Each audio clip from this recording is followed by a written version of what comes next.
When I was growing up, I played for a football team in East Kilbride called Brankham Hall Star. And I was the goalkeeper. And one of the problems that I had being a goalkeeper back then was that I was tiny for my age. And I was fine at shot stopping. You know, like if a ball was coming at me, I could dive and save it. My big problem was if somebody punted the ball from the other end of the park and it came and it had a big high bounce right over my head and I couldn't stop it going in the back of the net. And they tell us that goalkeepers are incredibly important in a football team.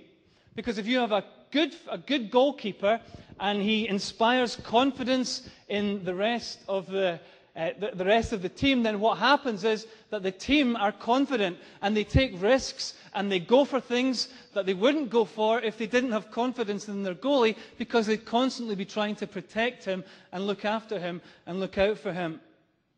Now, what I want to suggest tonight is that in a far greater and more significant way, if the Church of Jesus Christ can have confidence in the simple gospel message, then it will lead to the church feeling free to take risks and to go for it in a way that we wouldn't feel free if we didn't have that confidence in the gospel. My goal tonight, when I'm talking about the gospel and encouraging you to have confidence in the gospel, isn't to make you feel guilty.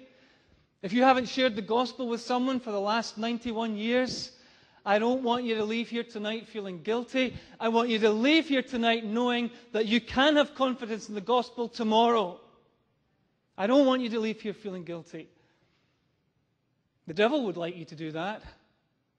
And the other thing I don't want to do is that I don't want to say to you, go and share the gospel with people, and you go away from here today and you think, well, I don't have a clue what that means. How do I go about doing that? But I don't have time tonight to tell you how to do it. So what you're going to have to do is, if you're not confident about how to share the gospel, or you don't know what the gospel is or anything like that, you need to go to your pastor or your elder. And you need to go and you need to ask your church leader, can you please put on a course or do something or mentor me, help me to know how I can share the good news of Jesus with my friends and family. And let me tell you, if your church leaders have even a modicum of belief and confidence in the gospel, they will be bowled over and they will be so happy to do that for you. So go for it and ask them to do it. I want to look at two things tonight from that text that we've just read. The first is that there is a challenge in verse 8, which I believe Paul gives to his young friend Timothy, but he would also give to us today. He says in verse 8, therefore, do not be ashamed of the testimony of our Lord or of me, his prisoner, but join with me in suffering for the gospel according to the power of God.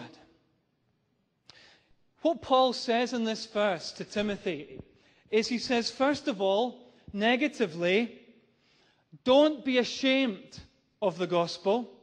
And then secondly, he says positively, suffer with me for the gospel. It looks as if this whole idea of not being ashamed of the gospel, not being ashamed generally, is the overarching theme of this whole passage in 2 Timothy chapter 1, because in verse 12, Paul says, I am not ashamed. In verse 16, he says that Onesiphorus was not ashamed. And in fact, these two commands that Paul gives in verse 8, don't be ashamed and suffer, they're the same command. It's one command.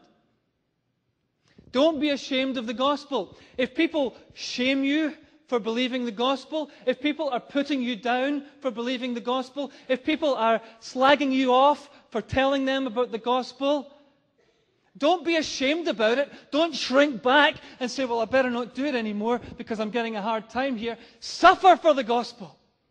That's what he's saying. Don't be ashamed. Suffer. Timothy, as we said earlier, was living at a time where false teachers were creeping in and were distorting the gospel and trying to lead people astray from it. The Jews considered the gospel to be weak because they were looking for a great Messiah to come and be a military kind of power broker for them and win political salvation for them. The Jews thought it was foolish. What a foolish message that a man would die on a cross, and because a man died on a cross, my sins could be forgiven and I could have a relationship with God. What a foolish, simple message. It's too simple to be of any value.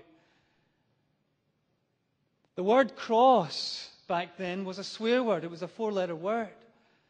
It wasn't used in polite company. We wear them around our neck and we wear them, as jewelry. Back then it was a thing of absolute horror and shame. And so we can understand Paul's command to Timothy. Don't be ashamed to testify about Jesus. Don't be ashamed to testify about the cross. Don't be ashamed of the gospel. Suffer with me for it, he says. But what about us? What about us today as we sit here in Scotland in 2006? I don't know about you, but I feel the impact of these words immediately on my soul. I have found myself praying at the start of the day, Lord, give me an opportunity, please give me an opportunity today to share the good news of Jesus with somebody. And then that chance has been, I've seen it coming. You know that way? You get into a conversation with someone and it's almost like you can feel that there's going to be an opportunity come up. And I have felt in my soul, oh, please don't go there. I've been ashamed. I've been ashamed to do it. Now, why is that?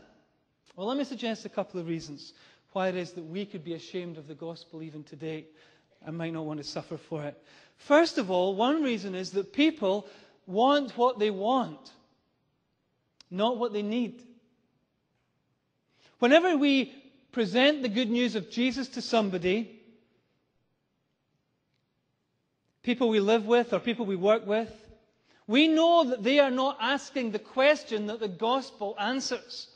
The gospel answers the question, how can I be made right with God? How can I have a relationship with God? How can I see Jesus in all his splendor and majesty and beauty and wonder?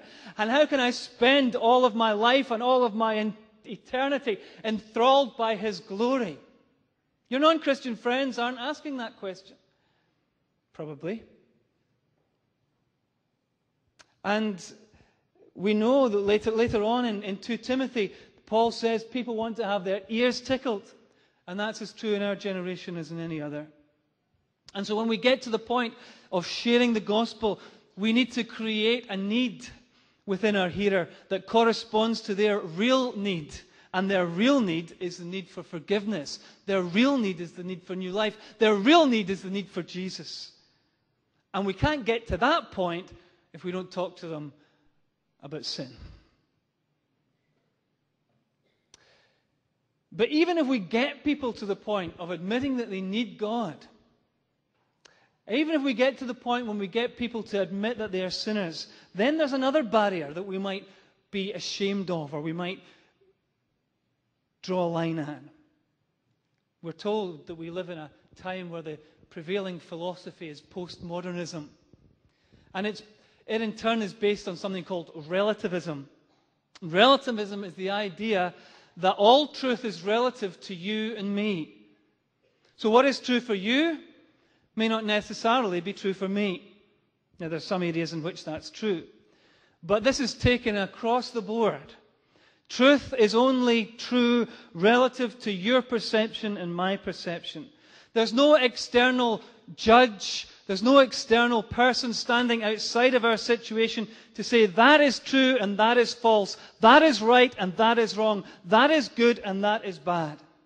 When I became a Christian in the early 1980s, when I went about and I was telling other people about what I believed now and about the good news of Jesus, people would sometimes laugh and they would say, "You don't really believe that, do you?" I haven't heard that for years. People don't say that anymore. Today what people say to me is,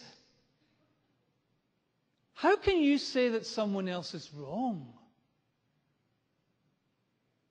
So when I say that Jesus Christ is the only way to God the Father, what I'm saying is that there is an absolute truth.